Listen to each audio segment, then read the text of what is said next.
Hello everyone, happy holidays. Neil back once again with another quick streaming review for you. And today I'm going to be taking a look at Hawkeye on Disney Plus. And it's 6 episodes of action-packed goodness with a lot of good chemistry between the two leads, I'd say. So the story here is set 1 year after the events of Avengers Endgame. And there's this new character called Kate Bishop who is saved as a child by Hawkeye, by Clint Barton, during the Battle of New York back in 2012.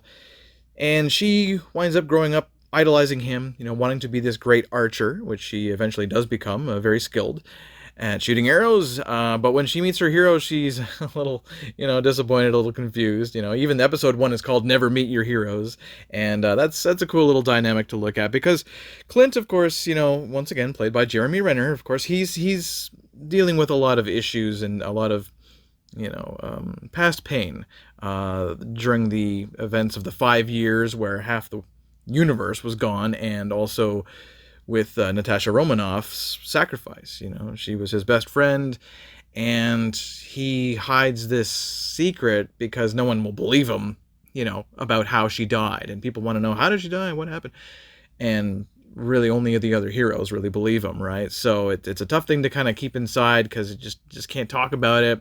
So Clint's really conflicted. He's going through a tough time, although he's still got his wife and kid and everything. So he's fairly happy, but he's still dealing with some issues, certainly.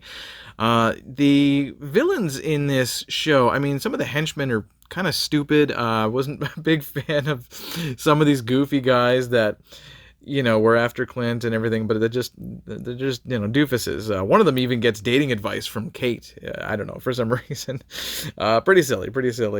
But you know what? There's a lot of cool action, though, in this show. Some very cool surprises, too, as well. We got a couple of surprise appearances, one of which actually connects the Netflix Marvel shows with the current MCU TV series on Disney Plus. So there's some good things going on here. I mean, the car chase scene, there's this one great car chase scene with a lot of trick arrows and everything. It's really cool, wonderful sequence. So the action sequences work really well. The visual effects are excellent. It's kind of a slow start, I'd say, for the show, but it does get better with every episode, and episode 6 is definitely the best, I think, of the bunch. So it's cool. I like a lot of these new characters, and I got some familiar faces as well, and a cute dog with one eye named Lucky. Yeah, it doesn't hurt to have a cute dog in your show. No, not at all. So I was kind of impressed here. I liked most of it. I wasn't really bored much at all. I found Hawkeye very entertaining. So maybe they did leave the best for last. This might be the best of the Marvel shows.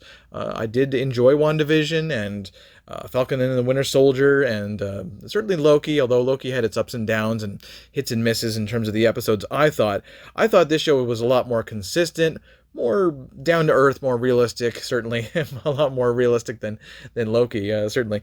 But it works. It worked quite well. I thought the performances were excellent. So you know what? I'm gonna give Hawkeye a solid 8 out of 10. And thank you guys so much again for checking out another quick streaming review. And I hope you're all having a great holiday. And we'll see you in 2022. All right, guys. This is Neil. Peace.